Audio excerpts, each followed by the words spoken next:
Assalamualaikum warahmatullahi wabarakatuh. Hai, perkenalkan, nama saya Masna Huzaimah. Saya adalah salah satu mahasiswi di IAIN Pekalongan. Nah, pembahasan yang akan dikaji pada kesempatan kali ini adalah prinsip keadilan gender dalam Al-Quran. Salah satu prinsip keadilan gender dalam Al-Quran adalah laki-laki dan perempuan sama-sama menerima perjanjian primordial. Salah satu prinsip dari ajaran agama Islam adalah persamaan antara manusia, antar bangsa, antar suku, dan juga antar keturunan.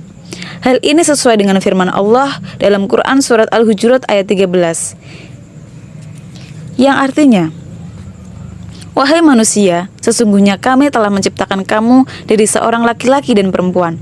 Kemudian kami menjadikan kamu berbangsa-bangsa dan bersuku-suku agar kamu saling mengenal. Sesungguhnya yang paling mulia di antara kamu di sisi Allah adalah orang yang paling bertakwa. Sesungguhnya Allah Maha Mengetahui lagi Maha Teliti." Dalam jurnal kesetaraan gender dalam perspektif Al-Quran dan implikasinya terhadap hukum Islam, karya Zuhra, ayat tersebut menunjukkan tentang persamaan antara laki-laki dan perempuan, baik dari segi ibadahnya maupun dari aktivitas sosialnya.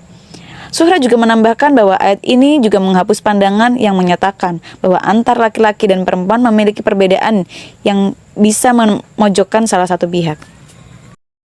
Selain prinsip dari ajaran agama Islam, di dalam Al-Quran juga mengemukakan beberapa prinsip dalam berkeadilan gender, yaitu laki-laki dan perempuan sama-sama sebagai hamba Allah, laki-laki dan perempuan juga sebagai khalifah Allah di muka bumi, laki-laki dan perempuan sama-sama menerima perjanjian primordial, laki-laki dan perempuan sama-sama terlibat dalam peristiwa drama kosmis, dan yang terakhir adalah laki-laki dan perempuan memiliki potensi yang sama dalam meraih prestasi. Sebelumnya, apakah kalian sudah tahu apa itu perjanjian primordial? Ya, perjanjian primordial adalah perjanjian atau ikrar seorang anak manusia menjelang ia keluar dari rahim ibunya. Karena manusia harus terlebih dahulu menerima perjanjian dengan Tuhannya. Hal ini sesuai dengan firman Allah dalam Quran Surat Al-A'raf ayat 172. Di dalam ayat tersebut, Allah menjelaskan tentang janji yang dibuat manusia ketika dilahirkan dari rahim ibunya, yakni Allah menciptakan manusia atas dasar fitrah. Allah menyuruh mereka untuk menyaksikan kejadian diri mereka sendiri yang membuktikan keesaannya, keajaiban proses penciptaan dari setes mani hingga menjadi manusia yang memiliki tubuh yang sempurna, memiliki daya tangkap indera dengan uratan nadi dan sistem urat syaraf yang mengagumkan, dan sebagainya.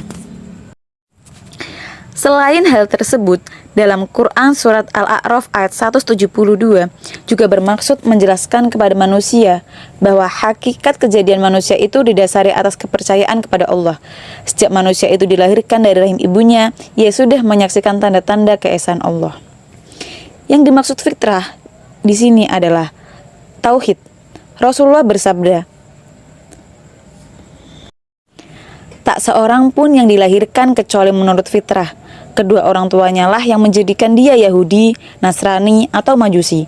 Sebagaimana halnya hewan melahirkan anaknya yang sempurna telinganya, adakah kamu ketahui ada cacat pada anak hewan itu?" Riwayat Al-Bukhari, Muslim dari Abu Hurairah.